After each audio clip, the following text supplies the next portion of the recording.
Okay, this past Saturday we started the book of Leviticus. This is actually my Parshah, or the one I would have chanted in Hebrew had I had a bar mitzvah.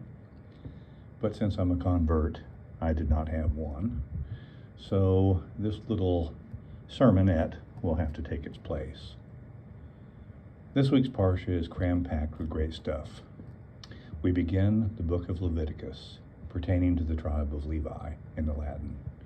The keynote phrase in the book is, "You shall be holy, for I am holy," Leviticus 11:45. The book is largely devoted to ritual purity.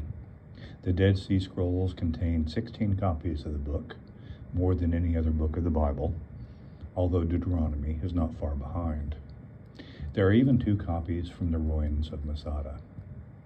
This week's chapter, Vayikra, he called, starts off the book with God calling Moses. It got me thinking about the callings of God, whether it be vocation or job, or avocation, passion, or a combination of both. When God calls Abraham, for example, he asks, "Where are you?" A question we should ask ourselves frequently and then reframe as needed. Moses, when called from the burning bush, answers, "Hineni, here I am," an answer I believe all 3 patriarchs respond in one form or another. God's call to Abraham is go, requiring a difficult journey from the known into the unknown. This week's Haftarah is Isaiah, and when God calls him, asking, "Whom shall I send?" Isaiah answers, "Hineni, send me." The small letter at the end of the word of Vayikra has long puzzled commentators. Perhaps it shows Moses' humility, not feeling worthy to speak to God. Maybe it's to show us that even the smallest chore can be ordained in heaven. Perhaps it tells us that sometimes God's call is a still, soft voice, nothing more than a small twinge in our heart, letting us know that something bigger and better awaits us.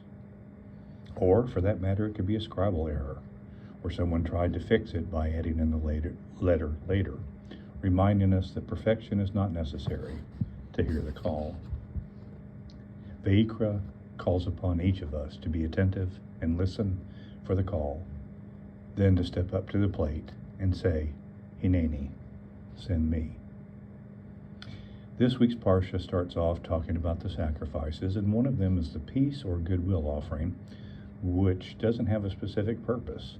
Seemingly, it was offered simply because we wanted to share some time and some of our possessions with its source, the Almighty.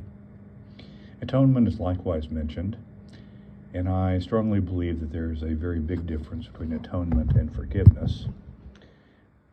But other than to say that both are done basically the same way now, but in times past, atonement was via sacrifices. But we'll have to save that for another day. Be on the lookout. Thanks for listening. Have a great week.